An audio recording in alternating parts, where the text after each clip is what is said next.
That internet money of yours will never amount to anything real, my dad said, clinking his beer bottle against my uncle's. The backyard erupted in laughter. My name's Eli Granger.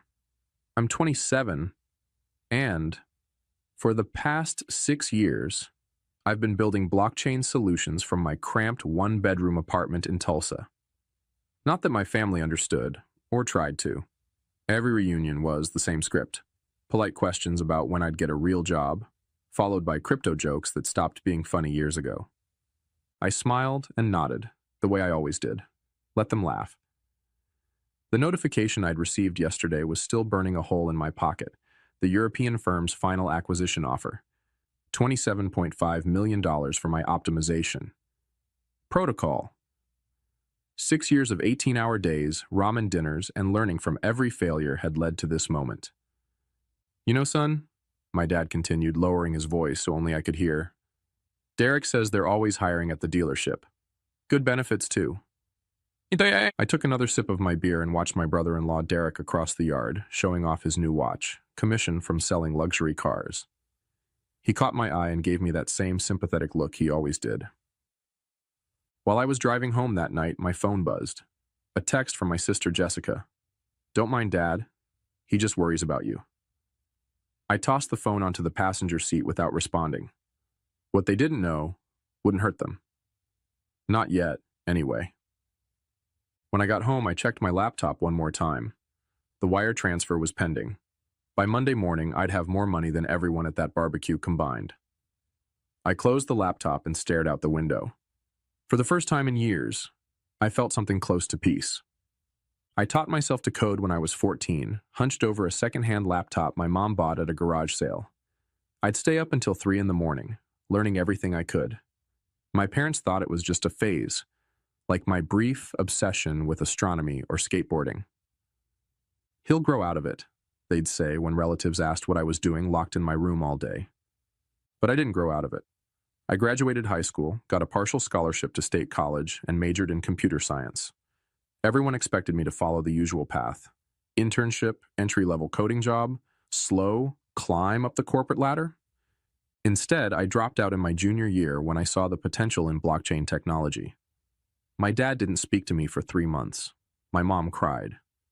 Jessica tried to mediate, but eventually stopped defending my choices at family gatherings. I just don't understand why you'd throw away a degree, my dad had said when he finally started talking to me again. Your grandfather worked in the oil fields for 40 years so his kids could go to college. I tried explaining once, talked about decentralized finance, about cutting out middlemen, about the future of secure transactions. Their eyes glazed over within minutes, so I retreated to my apartment and focused on building. While friends got married, bought houses, and posted vacation photos, I lived on energy drinks and takeout, solving complex problems and creating efficiencies no one had thought of before. The first sign that things were changing came 8 months ago. I'd published a white paper on a new blockchain protocol, and 3 days later, my inbox was flooded with messages from venture capitalists. One of them, Allison from Vertex Capital, asked for a meeting. Your optimization algorithm is groundbreaking, she said over video call. Have you considered what this could be worth? I hadn't. I was just solving a problem that interested me. 3 weeks after that call, I received my first acquisition offer, $3 million. I turned it down. 6 weeks later, $8 million. I turned that down too. Jessica called around that time. Dad's having some health issues, she said. Nothing serious yet, but he might need surgery later this year. I asked if they needed money.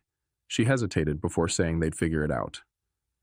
When I hung up, I stared at the latest offer in my inbox, $15 million, and felt a strange hollowness. What was the point of solving problems if I couldn't solve the ones closest to home? 2 days before the family reunion, I sat across from 5 executives in a virtual meeting room. After 6 rounds of negotiations, they'd reached their final offer. $27.5 million with a 2-year consulting contract that would pay an additional $180,000 annually. We need your answer today, Mr. Granger, the CEO said. I asked for an hour, walked around my neighborhood, past families grilling in their yards, kids playing basketball in driveways. Normal lives, visible lives, the kind my parents could understand and approve of. When I returned to my apartment, I signed the contract and closed my laptop. That should have been a moment of triumph. Instead, I felt a strange emptiness. 6 years of work, culminating in more money than I'd ever dreamed of, and I had no one to share it with who would truly understand what I'd accomplished. At the reunion, watching my family laugh at internet money, I realized something. They weren't mocking me because they didn't care. They were doing it because they couldn't see what I saw. They lived in a world where success looked like Derek's commission watch or my cousin Kyle's management position. I thought about telling them, considered pulling out my phone and showing them the pending transfer. But as my dad passed me another beer and clapped me on the shoulder with that mixture of affection and disappointment, I decided against it. This wasn't about proving them wrong anymore. This was about something else entirely, something I was just beginning to understand. On the drive home, I pulled over at a scenic overlook above the city. The lights of Tulsa sprawled beneath me like a circuit board. I made a decision right there. I'd do things differently. No announcement, no revenge, no "I told you so." Instead, I opened my banking app and set up a new private account. Then I made a list of names: my parents, Jessica, her daughter Emma, my uncle Frank, who'd lost his job last year. Even Derek. I knew exactly what I was going to do, and none of them would ever know it was me. A month after the acquisition, I met with a financial advisor in Oklahoma City, a discreet woman named Olivia who specialized in sudden wealth management. "Most people in your position want to make a splash," she said, reviewing my plans. "Buy a mansion, a supercar, show everyone they've made it." "That's not me," I replied. "No," she smiled, "I can see that." We set up several anonymous charitable trusts and family assistance funds. I kept my apartment, my used Honda, and my regular routine. The only change was the knowledge that my family would never face financial hardship again. They just wouldn't know I was behind it. 3 weeks later, Jessica called in tears. "Emma needs braces, Dad needs surgery, and they just cut Derek's commission structure at work," she said. "I don't know what to do, Eli." "I might be able to help a little," I offered, already knowing I'd pay for everything. "Thanks, but..." She hesitated. "Dad doesn't want charity, especially from you. He thinks you need to focus on getting a stable job instead of your crypto thing." That stung more than I expected. "What did you tell him?" "I said I wouldn't ask you," she admitted. "I'm only calling because I'm desperate." After we hung up, I sat with that conversation for a long time. My own father would rather struggle than accept help from me because he thought I was failing. The irony was almost too much. The next day, Jessica called again, confused and excited. "You won't believe this. Some foundation called about a community grant for families with medical needs. They're covering Dad's entire surgery." "That's amazing," I said, knowing the foundation had been created just yesterday with a single anonymous donor, me. And get this, Emma qualified for a full orthodontic scholarship through her school. They said someone endowed it specifically for kids in her grade. "Sounds like your luck is turning around."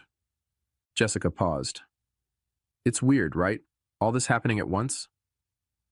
"Sometimes good things just happen," I said. 2 days later, my phone lit up with a text from Derek. "Dude, did you hear about the farm?" My grandfather's farm had been in tax trouble for years. My dad and his siblings had been trying to save it, but they were always short on funds. "What about it?" I texted back. "Someone paid off all the back taxes, anonymous donation. Your dad's freaking out." I smiled as I typed, "That's great news." When I attended the small family gathering to celebrate saving the farm, I watched my dad give a teary toast about family legacy and miracles. Everyone was buzzing with theories about their mysterious benefactor. "Maybe it was Kyle," my aunt suggested. "He's doing well at that management job." Kyle shook his head. "Wish I could take credit." "Could be one of those tech billionaires doing random acts of kindness," Derek offered. My dad looked at me across the table. "Definitely not Eli's internet money," he laughed, but there was less bite to it this time. I raised my glass along with everyone else and said nothing. 3 months after the acquisition, I received a call from Allison at Vertex Capital. "They're integrating your protocol earlier than expected," she said. "The results are better than projected. Your earnout bonus just tripled." Just like that, my net worth jumped again. The initial $27.5 million was now closer to $40 million. I thanked her and hung up, then sat staring at the wall of my unchanged apartment. That night, my mom called to invite me to dinner. It's been too long since you came over, she said, and your dad has something he wants to talk to you about. When I arrived at my childhood home, the atmosphere was strangely tense. My dad waited until after dinner to bring up what was on his mind. I've been thinking, he said, fidgeting with his napkin. You've been working on this crypto thing for years now. Maybe there's more to it than I thought. I set down my coffee. What changed your mind? I've been reading up on it, he admitted, surprising me. After all these miracles happening to our family, I started wondering if maybe there are forces at work we don't understand. My mom nodded. Your father thinks technology might be one of those forces, that maybe we've been too quick to dismiss what you do. I felt a lump forming in my throat. Is that right? I still don't understand it, my dad said, but I'd like to, if you're willing to explain it again. For the next hour, I walked them through blockchain basics. My dad asked surprisingly thoughtful questions. My mom took notes. It was the most interest they'd ever shown in my work. As I was leaving, my dad walked me to my car. Son, I've been hard on you, he said quietly. I worried you were throwing your life away. But these past few months have made me think about what's really important. It's not what job you have or how much money you make. It's family. I nodded, unable to speak. Whatever happens with this crypto business, I want you to know I'm proud of you for sticking to what you believe in. That takes guts. As I drove home, I realized something unexpected had happened. In trying to help my family without showing off my success, I'd inadvertently given my dad something more valuable than money. I'd given him the chance to come to terms with who I was on his own. The next morning, I received another call from Jessica. Eli, something weird is going on, she said, her voice low. Derek thinks someone is helping our family out, anonymously. Why would he think that? Too many coincidences. The medical fund, Emma's braces, the farm taxes. Now he just got offered a job at a new dealership with better pay, out of nowhere. Someone's pulling strings. I kept my voice neutral. Maybe your luck really has changed. Derek thinks it might be you, she said bluntly. He says you've been acting different, calmer, like someone who doesn't have to worry anymore. That caught me off guard. Me? With what money? That's what I said, Jessica laughed, unless your internet money finally paid off. I changed the subject, but after we hung up, I realized I'd underestimated Derek.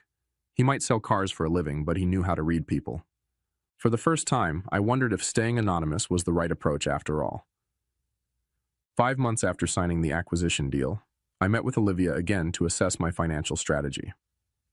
The anonymous approach is working well, she said, but there's a problem with sustainable giving.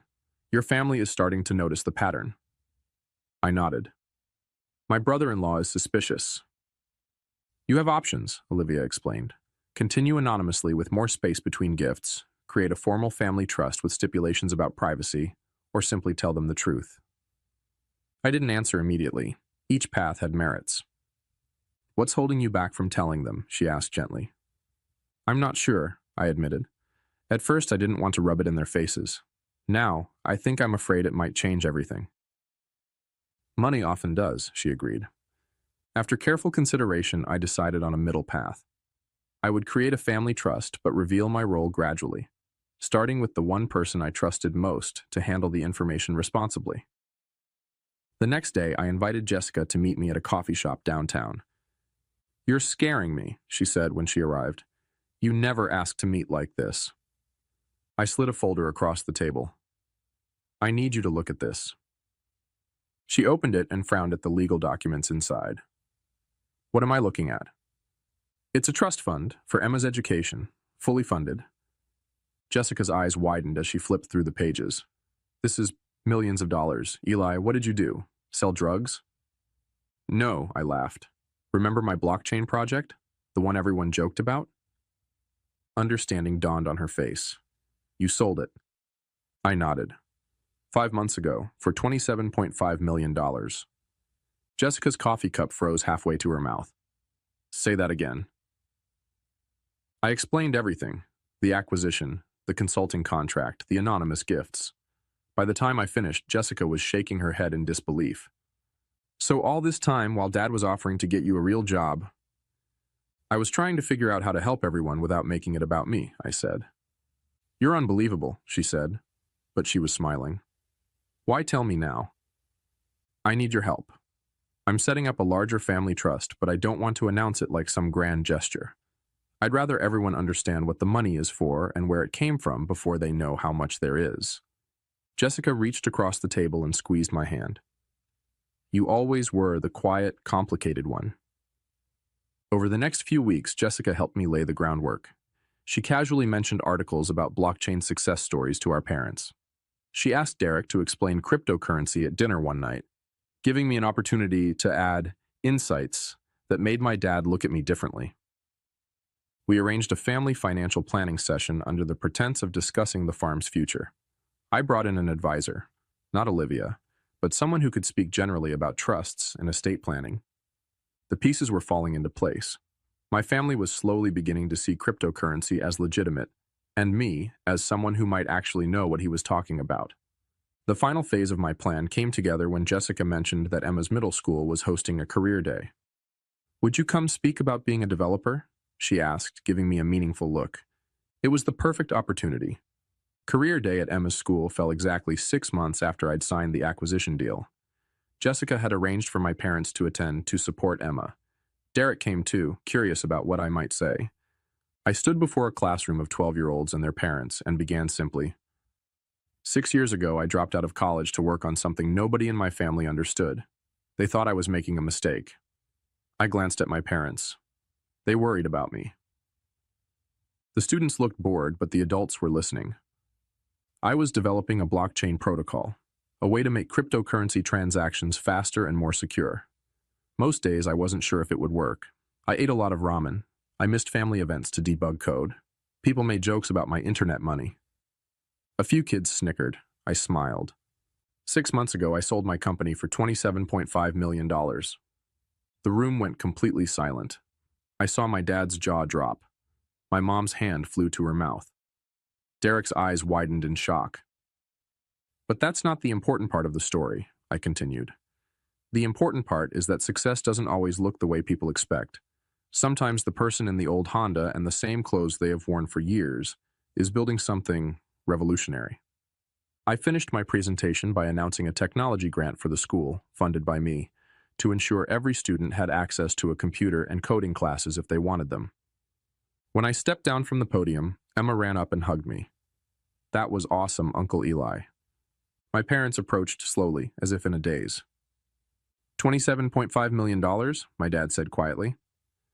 Son, is that true? Actually, it's closer to $42 million now with the earnout bonuses, I replied. My mom started crying.